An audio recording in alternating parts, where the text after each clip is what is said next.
Gracias, mi hermano Gerson. Amados hermanos, en la bendita fe de nuestro Señor Jesucristo, paz a vosotros. Pueden sentarse, hermanos. Vamos a continuar hablando un poquito acerca de la importancia del templo de Dios y esta solemnidad de las cabañas. Y, hermanos, vamos a leer primeramente segunda epístola a los Corintios en su capítulo número 3, segunda de Corintios capítulo 3. Y en esta epístola vamos a ver lo que el apóstol Pablo habla en relación a nosotros, la iglesia de Dios. Pablo era un fariseo, era un hombre irreprensible en cuanto a la ley de Dios, y dice 2 Corintios 3, versículo 1, dice: ¿comenzamos otra vez a alabarnos a nosotros mismos, o tenemos necesidad, como algunos, de letras de recomendación para vosotros, o de recomendación de vosotros? Nuestras letras sois vosotros, escritas en nuestros corazones, sabidas y leídas por todos los hombres, siendo manifiesto que sois letras de Cristo, administrada de nosotros, escrita no con tinta, mas con el Espíritu del Dios vivo, no en tablas de piedra, sino en tablas de carne del corazón. Y tal confianza tenemos por Cristo para con Dios. Dice el versículo número 6, el cual asimismo nos hizo ministros suficientes de un nuevo pacto, no de letra, mas del Espíritu, porque la letra mata, mas el Espíritu vivifica. ¿Qué quería darnos a entender Pablo con estas palabras, con estas expresiones? Y es la parte importante que vamos a ver en esta segunda parte en relación del templo que estaba en Jerusalén. Y ese templo que estaba en Jerusalén, dice el Evangelio de San Juan, capítulo número 7, que ese templo, hermanos, Jesús lo conoció, lo disfrutó en él diferentes solemnidades, y en la última solemnidad de las cabañas, dice el versículo 1, Juan 7:1, y pasadas estas cosas andaba Jesús en Galilea, que no quería andar en Judea porque los judíos procuraban matarle, y estaba cerca la fiesta de los judíos, la de los tabernáculos. Y dijéronle sus hermanos: pásate de aquí y vete a Judea, para que también tus discípulos vean las obras que haces, que ninguno que procura ser claro hace algo en oculto. Si estas cosas haces, manifiéstate al mundo, porque ni aun sus hermanos creían en él. Díceles entonces Jesús: mi tiempo aún no es venido, mas vuestro tiempo siempre está presto. No puede el mundo aborreceros a vosotros, mas a mí me aborrece, porque yo doy testimonio de él que sus obras son malas. Vosotros subid a esta fiesta, yo no subo aún a esta fiesta, porque mi tiempo aún no es cumplido. Y habiéndoles dicho esto, quedóse en Galilea. Mas como sus hermanos hubieron subido, entonces él también subió a la fiesta, no manifiestamente, sino ¿cómo? En secreto. Amén. Por estos testimonios, si hablamos de la fiesta de las cabañas, en dónde se realizaba la fiesta de las cabañas, ya tenemos un antecedente en el libro de Nehemías capítulo 8 que vimos en la mañana, en donde se hicieron fiesta de cabañas en el terrado, en los patios de la casa de Dios, y que esta solemnidad, pues el pueblo judío se goza. Y hermanos, aquí, hermanos, es Jesús que está subiendo a Jerusalén, al templo de Jerusalén, y hermanos, en ese templo de ese tiempo estamos también considerando que estaban celebrando cabañas. Este es otro testimonio vivo de por qué nosotros hasta el día de hoy celebramos cabañas. ¿Por qué? Jesús también la celebró. Hubo un momento donde no hubo fiestas, sí, pero se volvieron a realizar. Vamos a ver la imagen entonces que habla del templo. Ese templo se dice, hermanos, que fue hermoseado por Herodes, y Herodes, hermanos, aproximadamente unos 16 años más o menos en hermosearlo, en hacerlo más grande, más esplendoroso. Y ese templo ya no era el mismo que en donde nos quedamos en la mañana, es el templo de Salomón. No, yo le decía al hermano Ariel que ponga la imagen en la última que nos quedamos en la mañana. La siguiente. Ese es el templo que edifica Salomón. La siguiente. Luego es destruido. Ahí está reconstruyéndose. La siguiente, hermano. ahí está el templo, se le conoce como el templo de Herodes. ¿Y qué tenía este templo? Había cosas ya no como estaban en el tiempo de Salomón. Estaba ahora un patio para los gentiles, se dice que había también ciertas puertas, sí, pero también bodegas, por así llamarle. Es decir, ya era más grande, más amplio. La imagen es pequeña, no la alcanzo a leer hasta aquí, pero al inicio donde dice Templo de Herodes, inmediatamente arriba dice Patio de los Gentiles. ¿Sí lo alcanzan a ver? Dice Patio de los Gentiles, y ustedes pueden ver cómo tuvo ciertas modificaciones. Y hermanos, Jesús disfrutó entonces del templo, pero hermanos, dice San Juan 4, que también lo conocemos, que habla en relación a este templo, hermanos. Dice el Evangelio de San Juan, capítulo número 4, dice el versículo número 20, dice: nuestros padres adoraron en este monte, y vosotros decís que en Jerusalén es el lugar donde es necesario adorar. Dícele Jesús: mujer, créeme, que la hora viene cuando ni en este monte ni en Jerusalén adoraréis al Padre. Vosotros adoráis lo que no sabéis, nosotros adoramos lo que sabemos, porque la salud viene de los judíos. Mas la hora viene y ahora es cuando los verdaderos adoradores adorarán al Padre en espíritu y en verdad, porque también el Padre tales adoradores busca que le adoren. Amén. Jesús está hablando proféticamente. Jesús es nuestro profeta y está hablando proféticamente lo que dice el Evangelio de San Mateo. Vamos a leer el Evangelio de San Mateo en su capítulo número 24. ¿Qué iba a suceder, hermanos, más adelante? Ese templo ya no iba a estar de pie, ya no iba a estar como lo veían los judíos, hermoso y esplendoroso. Dice el Evangelio de San Mateo, capítulo número 24, dice el versículo 15: por tanto, cuando viereis la abominación del asolamiento que fue dicha por Daniel profeta, que estará en el lugar santo, el que lee entienda, entonces los que están en Judea huyan a los montes, y el que está sobre el terrado no descienda a tomar algo de su casa, y el que en el campo no vuelva atrás a tomar sus vestidos. Mas hay de las preñadas y de las que crían en aquellos días. Amén. Amén. En estos versículos se está hablando de lo que iba a suceder en el año 70. ¿Y qué pasó en el año 70? Ese templo tan esplendoroso fue destruido, fue completamente destruido. Pero aquí viene la parte importante. ¿Qué implicaba el templo de Jerusalén? ¿Cuál era la relevancia del templo de Jerusalén?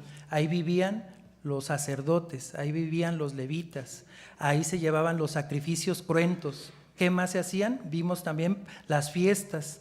¿Qué más se hacía en esos tiempos, hermanos, en el templo de Dios? Pues prácticamente estaba la parte medular de la doctrina del pueblo judío. También, hermanos, ya había sinagogas. Dice el Evangelio de Lucas, cuando nuestro Señor Jesucristo se bautiza y dice que se va, una vez bautizado, a las regiones de donde Él era, dice que vuelve a la sinagoga. Dice el capítulo número 4 de Lucas, vamos a leer el versículo número 14. Dice: y Jesús volvió en virtud del Espíritu a Galilea, y salió la fama de él por toda la tierra de alrededor, y enseñaba, ¿en dónde, hermanos? En las sinagogas de ellos, y era glorificado de todos. Amén. Entonces, el templo, hermanos, en el año 70 es destruido, pero continúan las sinagogas. Y nosotros hoy tenemos una referencia en donde hacen los judíos hoy sus cabañas, decíamos. Las hacen en sus casas, pero también las hacen en las sinagogas. También el pueblo judío hasta el día de hoy llegan a sus sinagogas y hacen cabañas.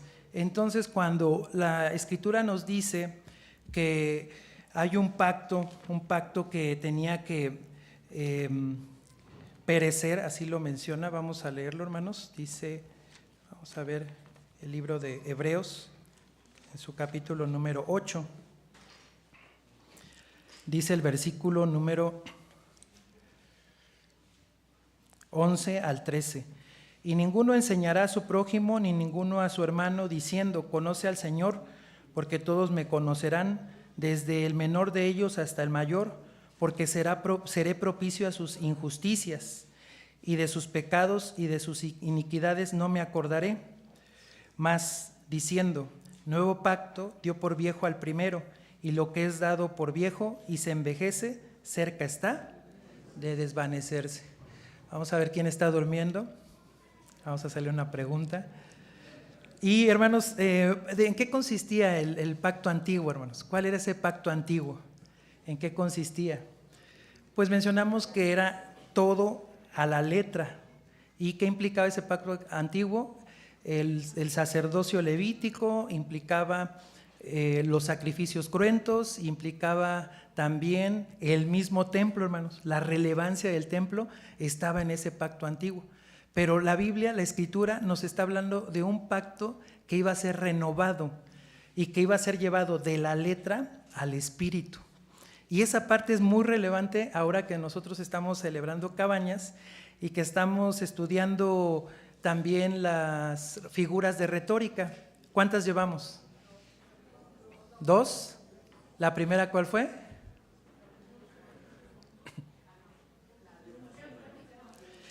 La última, la pasada, fue el eufemismo, ¿verdad? El eufemismo, ¿sí? Muy bien, ya me estaba yo pensando en otra, el eufemismo. ¿Y antes cuál fue?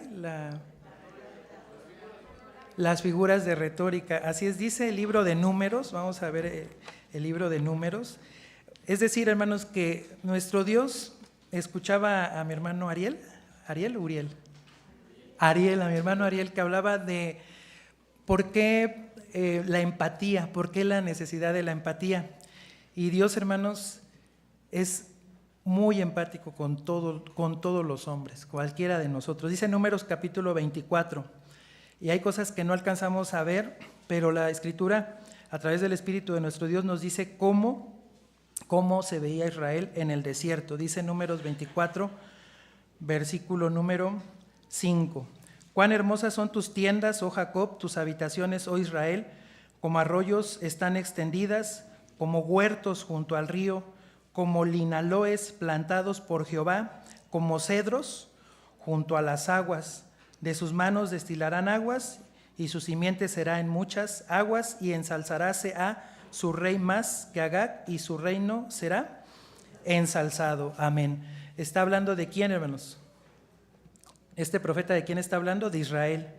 ¿Y cómo lo está viendo en el desierto? Con sus tiendas frágiles, con sus enramadas o con sus tiendas que tendían en el desierto para poder cubrirse de las inclemencias.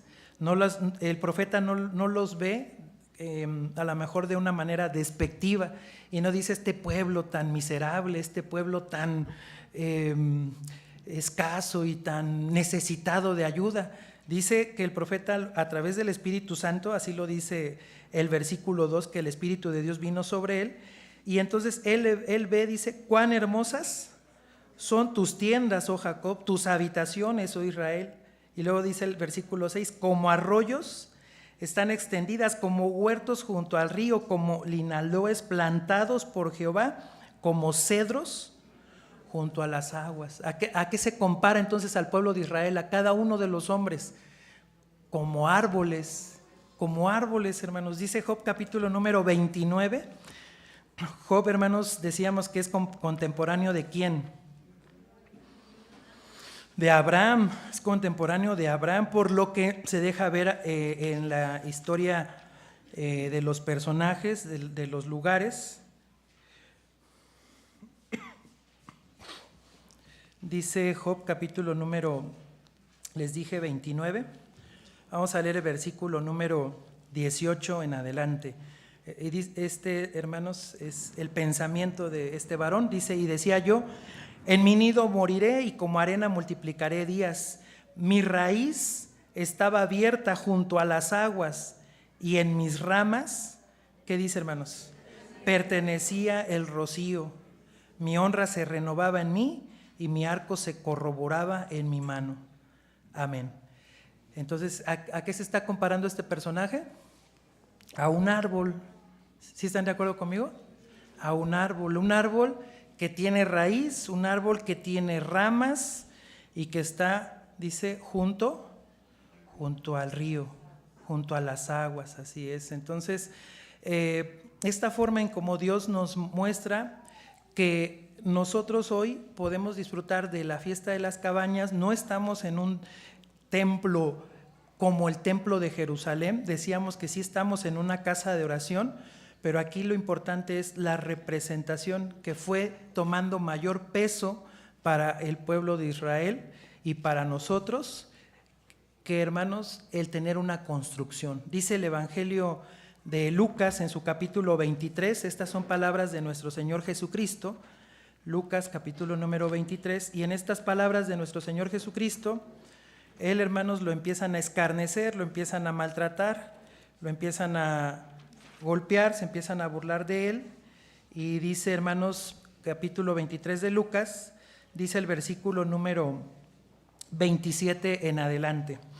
Y le seguía una grande multitud de pueblo y de mujeres, las cuales lloraban y lamentaban, mas Jesús, vuelto a ellas, les dice: hijas de Jerusalén, no me lloréis a mí, mas llorad por vosotras mismas y por vuestros hijos, porque aquí vendrán días en que dirán: bienaventuradas las estériles, y los vientres que no engendraron, y los pechos que no criaron.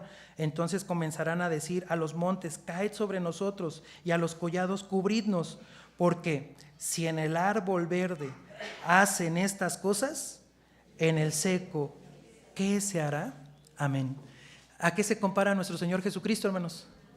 A un árbol también. También se compara nuestro Señor Jesucristo ahora a un árbol.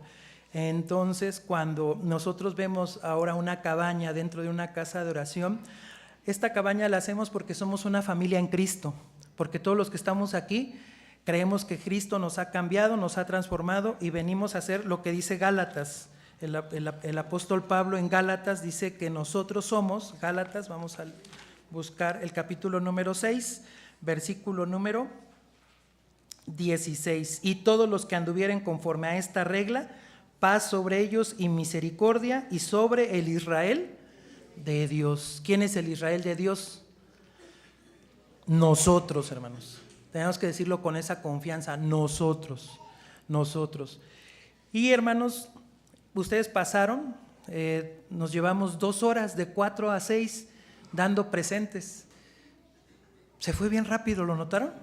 ¿Lo disfrutamos? ¿Premiarían al mejor holocausto para ustedes? Todos, ¿verdad? Todos tienen un valor muy especial. ¿Por qué ese valor tan especial, hermanos? Porque todos y cada uno de ellos son para Dios. A veces nos equivocamos, a veces se nos olvida algo, a veces falla, dicen los expertos, ¿no?, que lo que es en vivo, pues tiene ese problema, ¿no?, de que nos puede fallar cualquier cosa. Pero no es eso lo que ve nuestro Dios. Leímos al inicio en 2 Corintios 3, dice: nosotros somos cartas leídas. Porque lo leímos, dice, porque la letra mata, mas el espíritu vivifica. Entonces debemos de pensar que lo que hace hermoso esta solemnidad somos nosotros. Dice el Evangelio de Marcos en su capítulo número 8, y en este Evangelio de Marcos capítulo número 8, Jesús le devuelve la vista a un hombre ciego. ¿Y qué es lo que ve este hombre ciego, hermanos? A los hombres que andan como árboles, dice el versículo número 22, y vino a Betsaida, 8:22 de Marcos, y vino a Betsaida y le traen un ciego y le ruegan que le tocase. Entonces, tomando la mano del ciego, le sacó fuera de la aldea, y escupiendo en sus ojos y poniéndole las manos encima, le preguntó si veía algo, y él mirando dijo: veo los hombres, pues veo que andan como árboles. Amén. Entonces, en esta expresión también podemos ver ese simbolismo. Nosotros somos a semejanza de un árbol. Pero, hermanos, ¿cuál es el árbol más bonito para ustedes? El cedro. Muy bien. De aquí, de este lado, hermanos, el mejor árbol para ustedes, la jacaranda. Ya sé por qué. ¿Mande? El ahuehuete. Muy bien. El álamo. Hay árboles increíbles. El árbol del, ¿cómo se llama? El de Oaxaca, ¿Hule? Tule, ¿verdad? El árbol del tule. Es tule y es un ahuehuete. Gracias, hermana. Y hermanos, ¿lo pueden abrazar? Es enorme, enorme, enorme. ¿Qué árbol seríamos nosotros? El ahuehuete, así de grandototes, o a lo mejor otro tipo de árbol. Dice el libro de Levítico, capítulo número 23, cuando estamos en esta solemnidad, hermanos, nuestro Dios le dijo al pueblo de Israel: así vas a celebrar la fiesta de las cabañas. Y dice el libro de Levítico en su capítulo número 23, dice el versículo número 40: y tomaréis el primer día gajos con fruto de árbol hermoso, ramos de palmas, ramas de árboles espesos y sauces de los arroyos, y os regocijaréis delante de Jehová vuestro Dios por 7 días. ¿Hay adolescentes, hermanos? ¿Aquí? ¿Sí? A ver, un adolescente. ¿Cuántos tipos de árboles acabamos de leer aquí? Yo no los alcanzo a ver, pero arriba, ya los vi. ¿Cuántos tipos de árboles alcanzamos a leer aquí en Levítico 23, 40? Lo voy a leer despacito. Dice: y tomaréis el primer día gajos con fruto de árbol hermoso. 1. Ramos de palmas, ramas de árboles espesos y sauces de los arroyos. ¿Cuántos serían? 4, muy bien, así es, 4 tipos de árboles. Y hermanos, aquí lo interesante es que cada uno de ellos son muy diferentes uno de otro. Por ejemplo, la palma, hermanos. ¿Qué aroma tiene la palma? No huele. ¿Da fruto? Sí. ¿Cuál es el fruto que da la palma?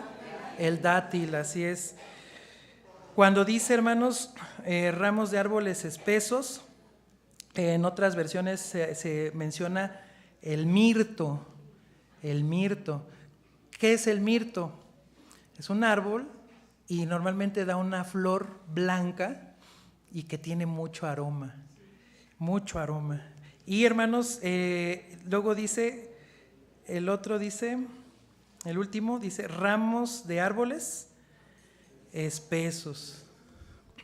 ¿Cómo se llaman los árboles que están junto a los ríos, que les dicen llorones? El sauce, ¿verdad? ¿Y el sauce da fruto? No da fruto. ¿Y huele? No, tampoco, ¿verdad? O sea, no tiene nada. Vamos a ver la siguiente imagen.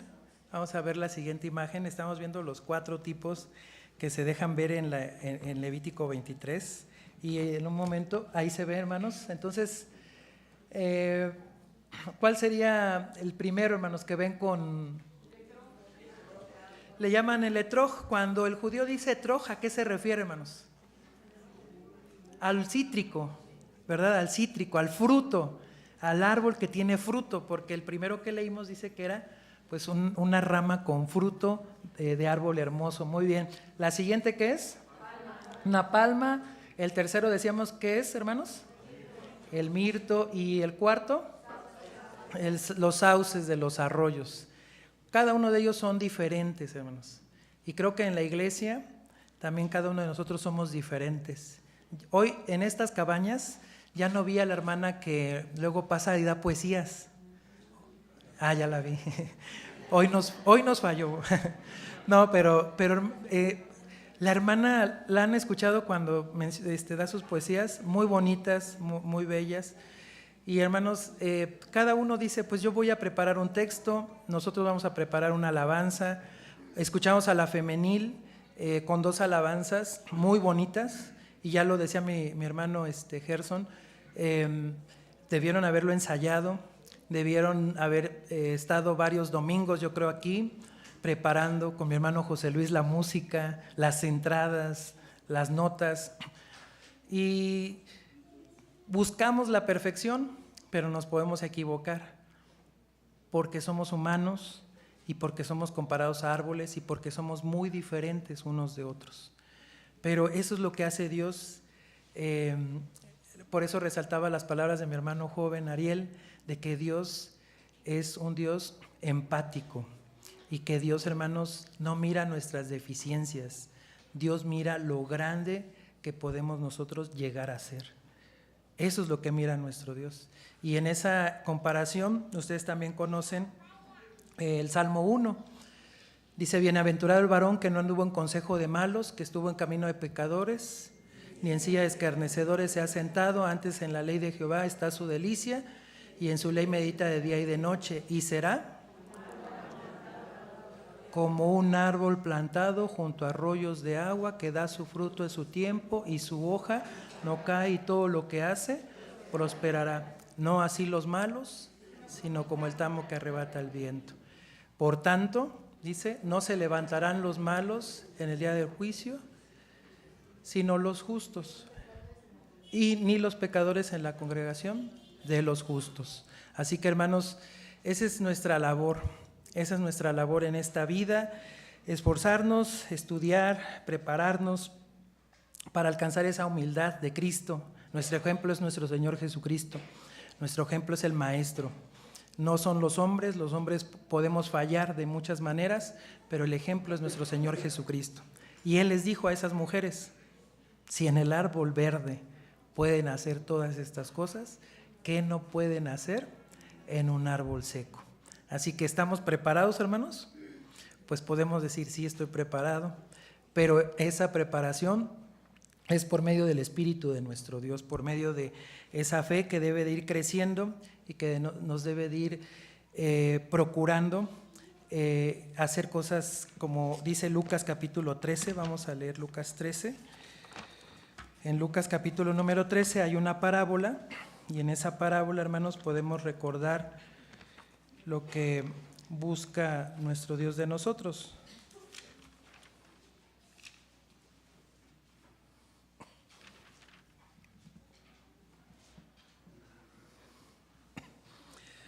Dice el versículo número 6: y dijo esta parábola: tenía uno una higuera plantada en su viña, y vino a buscar fruto en ella, y no lo halló. Y dijo al viñero: he aquí 3 años ha que vengo a buscar fruto en esta higuera, y no lo hallo. Córtala, ¿por qué ocupará aún la tierra? Él entonces respondiendo le dijo: Señor, déjala aún este año, hasta que la escabe y la estercole, y si hiciere fruto, bien, y si no, la cortarás después. Amén. ¿Qué espera Dios de nosotros, hermanos? Dar frutos. Y a lo mejor podemos decir: bueno, es que yo no sé cómo poder dar un fruto. Pero decíamos, hermanos, que también el aroma es una fragancia que a Dios le agrada. Y, hermanos, de esa manera nosotros también podemos ser gratos a nuestro Dios. Dice Filipenses, vamos a leer la epístola a los Filipenses.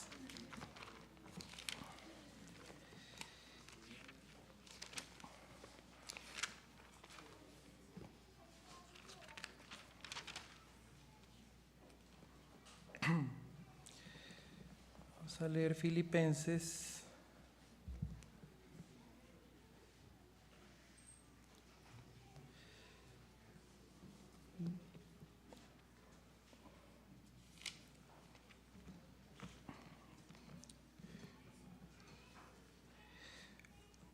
Este es Pablo, hermanos, que habla de su vida, pero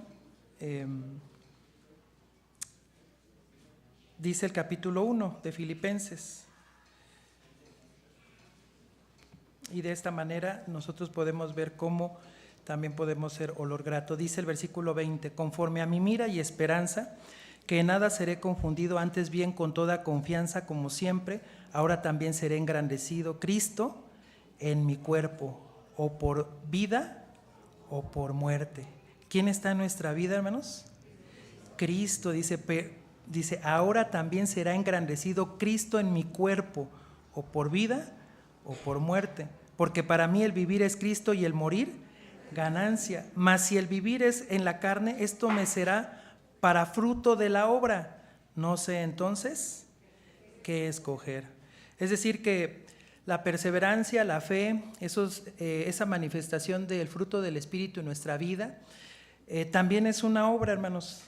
Por eso dice el versículo 22, mas si el vivir en la carne esto me será para fruto de la obra. Dice, no sé entonces qué escoger. Es decir, hermanos, que hay cosas que vienen del parte de nuestro Dios. La constancia es una de ellas. La perseverancia es una de ellas. Estábamos, hermanos, en una pandemia y ya muchos no regresaron de la pandemia. Hoy, hermanos, es más fácil quedarnos en casa, en la comodidad de nuestro hogar, prender la pantalla, el televisor y pues desde ahí estar viendo, ¿verdad?, las transmisiones. Cuando, hermanos, hay una enfermedad, hay causas de fuerza mayor, cuando nuestras hermanas, por eso tuvo este origen, estaban guardando la ley y hermanas están en casa, se dice, bueno, adelante, ¿no? Lo pueden hacer, pero si tengo la vida, tengo la salud, tengo la fuerza, tengo la bendición de Dios, ¿por qué no me puedo reunir para hacer de esta cabaña un aroma grato? ¿Por qué no puedo ir? Y a veces, hermanos, entra el lado humano y empezamos a condicionar a nuestro Dios, y eso no debe de ser. Imagínense que nosotros como obreros dejáramos de trabajar porque nos sentimos afectados por algo que alguien nos hace. Sería ilógico, ¿no, hermanos? Porque el árbol seco, ¿quién es? Perdón, el árbol verde, ¿quién es? Nuestro Señor Jesucristo.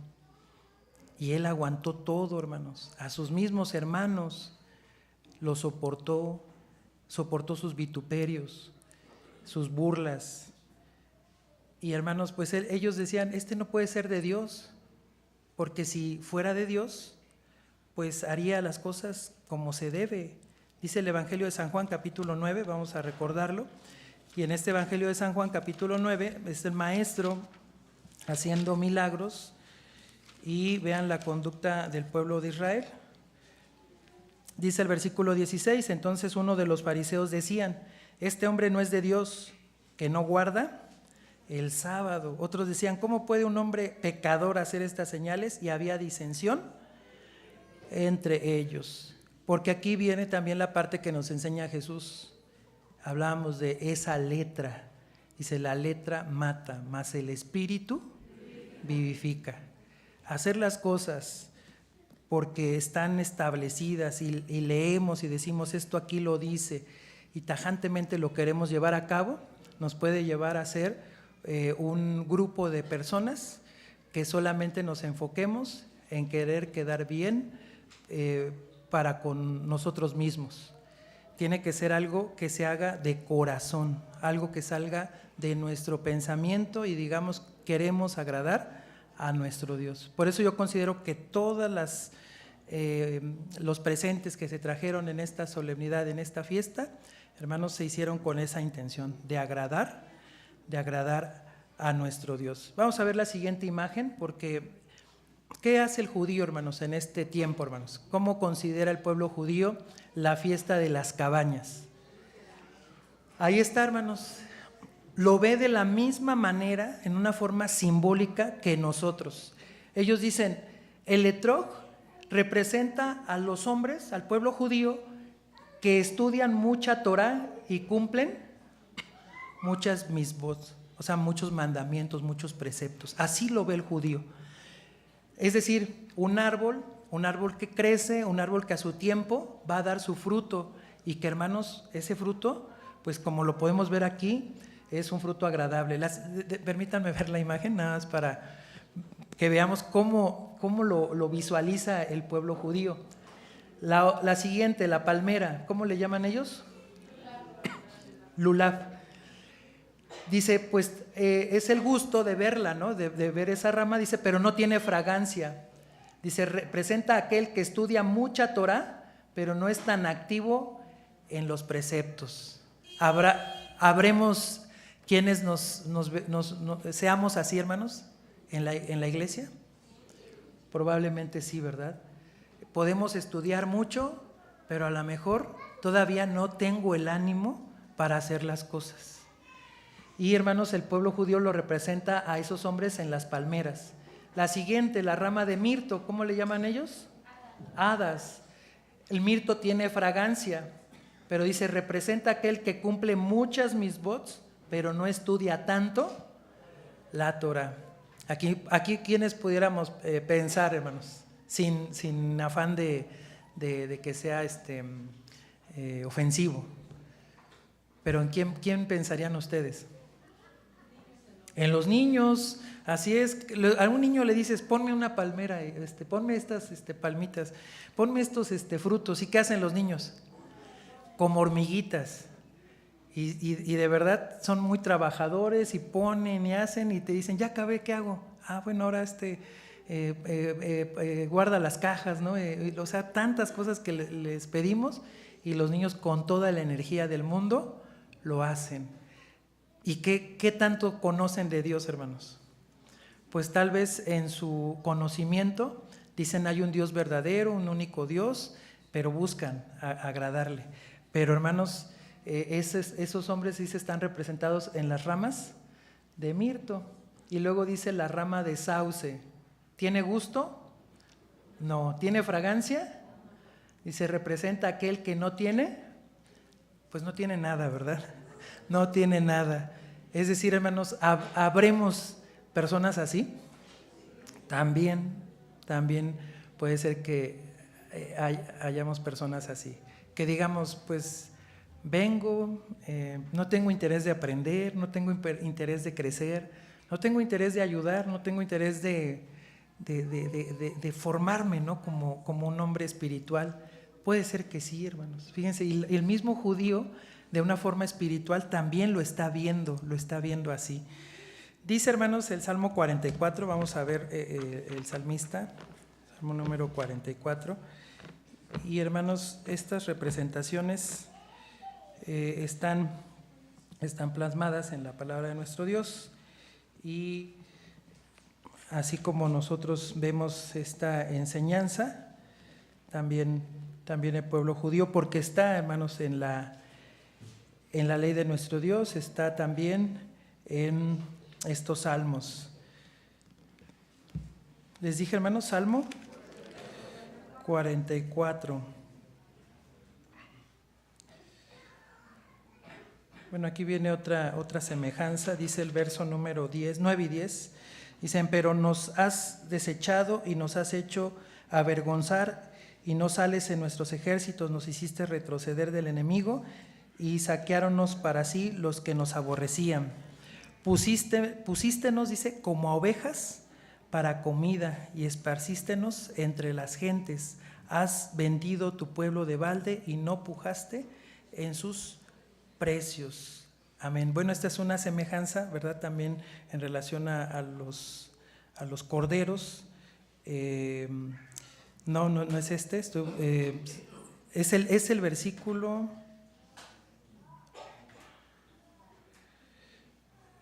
No es hermanos, una disculpa. Estaba pensando, les dije 44, un momentito, más para corregir esta cita. Y hermanos, lo podamos leer nosotros.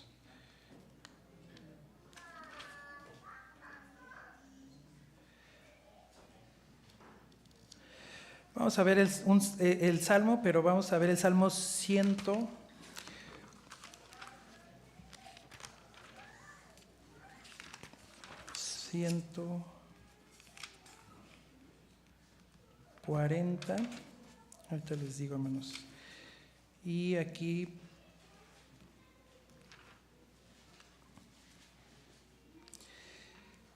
podemos ver esta semejanza.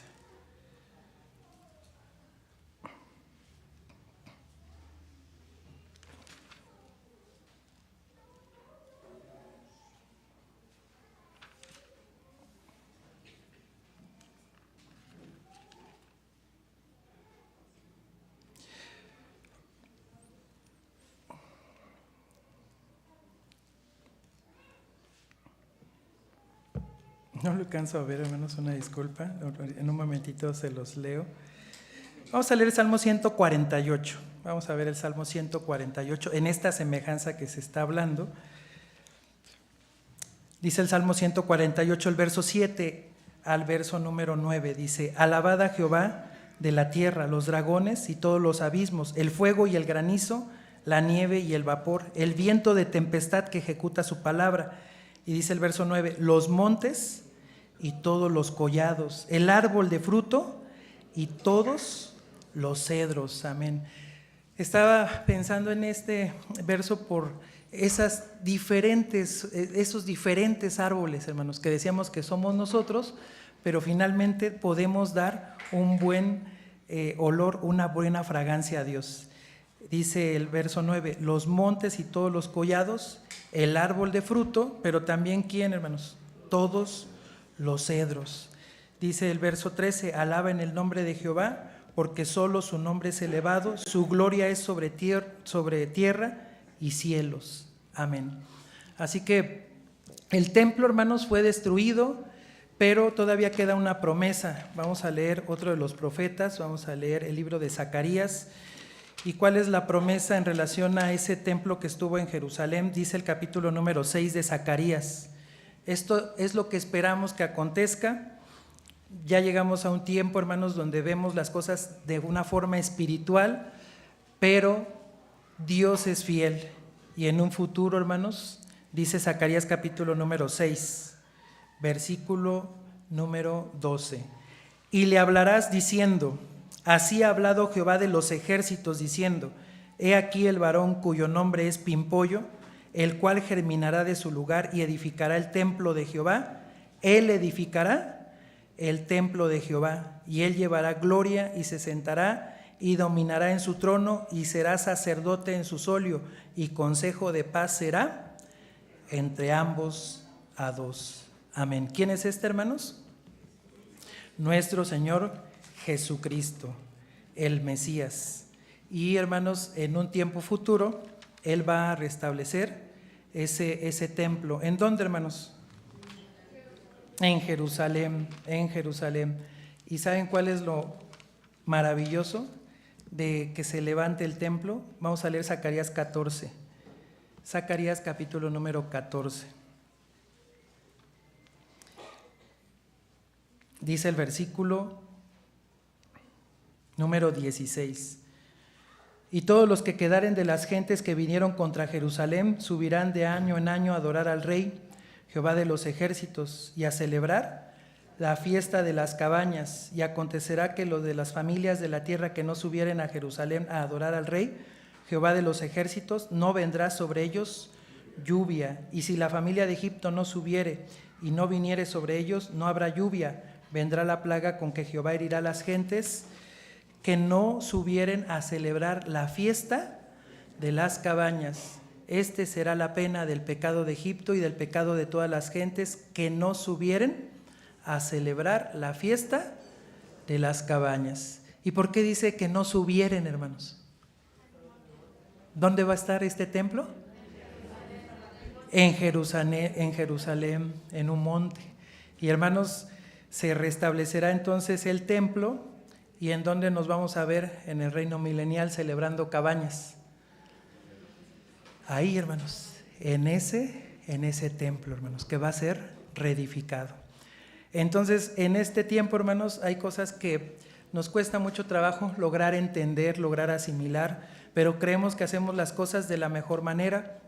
La iglesia es la casa de oración. Este lugar es un lugar para adorar a Dios, para poder invocar su nombre, y que, hermanos, no tiene la gloria que tuvo el templo de Israel, de Salomón, de Zorobabel, del mismo Herodes que lo embelleció, pero creemos que hacemos lo que es correcto en este tiempo.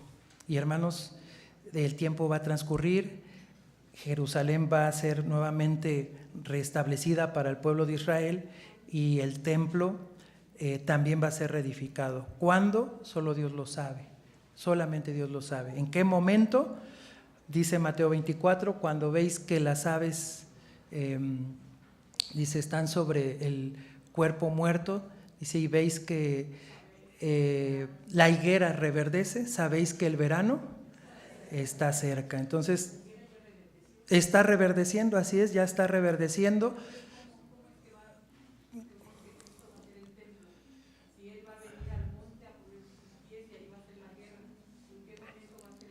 Sí, es difícil poder.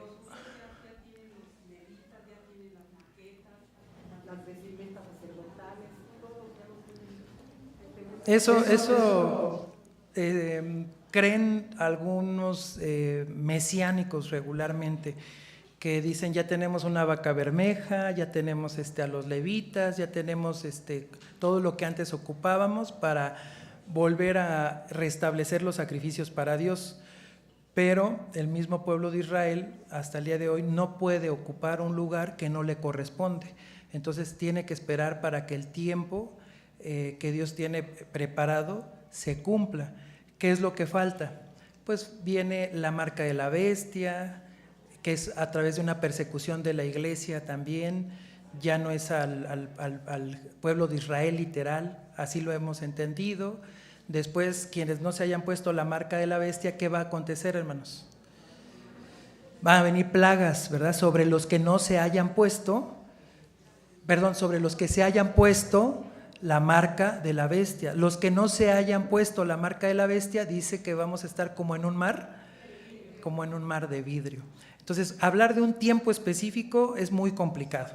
Como bien dijo esta hermana, pensamos que Jesús viene y pone sus pies sobre el monte de las olivas, y la pregunta es, ¿y en qué momento, no? ¿En qué tiempo?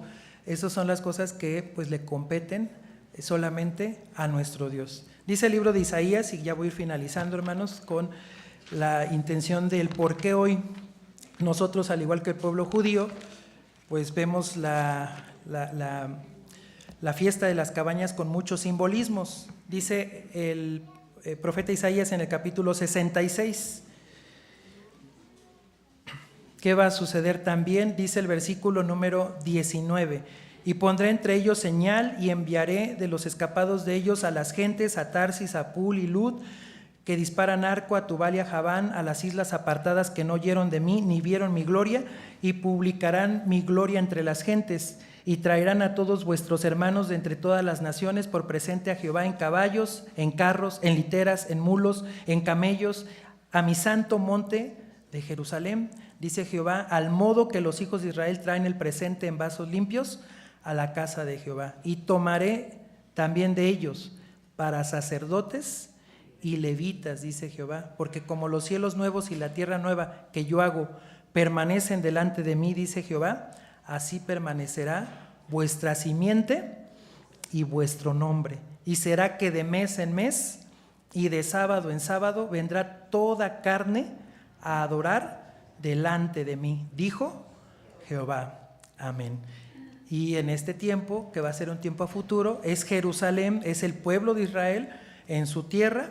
¿Y cuál es el motivo de la adoración y del de ir a Jerusalén? Pues porque dice Zacarías que ese templo va a ser edificado por ese pimpollo, por ese renuevo. Entonces, eso es lo que esperamos en un futuro, hermanos. Ahí será ya una forma, pues como lo vimos a lo largo de la historia, del templo y la fiesta de las cabañas. Mi deseo, hermanos, es que sigamos disfrutando de esta solemnidad. ¿Sí, hermana?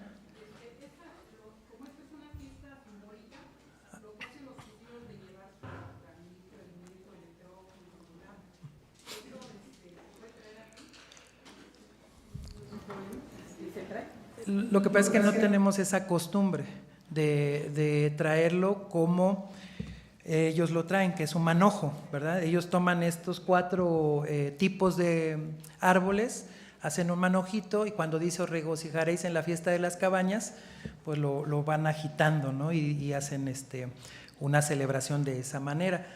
Nosotros, hermanos, creemos hasta el día de hoy que así como adornamos la cabaña, es la forma más adecuada como familia en Cristo de...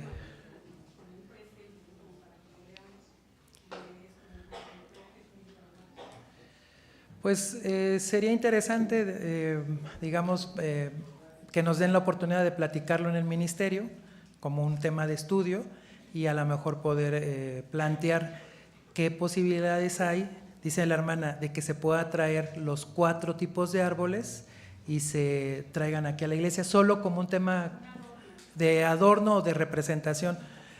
Pudiera ser, pero creo que lo que vimos hoy es más importante, ¿no? El sentido espiritual que el mismo pueblo judío le da a cada árbol o cada rama, ¿no? de ellos.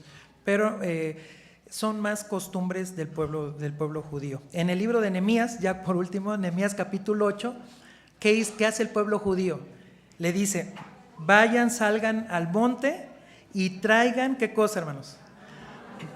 Dice Nehemías 8, vamos a leerlo y con esto finalizamos. Hermana, ¿su comentario?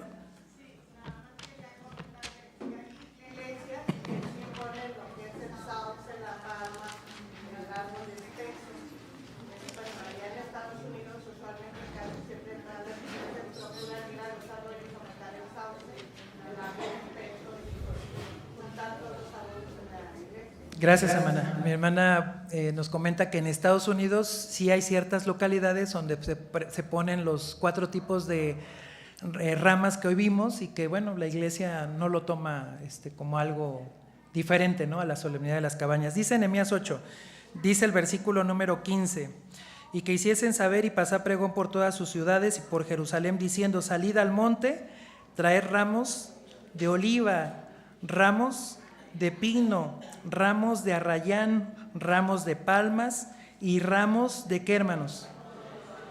De todo árbol espeso para hacer cabañas, como está escrito. Es decir que, aunque en Levítico vemos 4 tipos, aquí dice, traigan de todos los árboles, del pino, de la oliva, de todo árbol que Dios pues permite que nosotros tengamos. Esa sería la respuesta. Dios les siga bendiciendo, amados hermanos, que sigamos disfrutando esta solemnidad de las cabañas hasta el último día, que no nos desanimemos, que podamos venir a bajar la cabaña en su momento adecuado y que, hermanos, le agradezcamos a Dios por todas sus bendiciones. Paz a vosotros.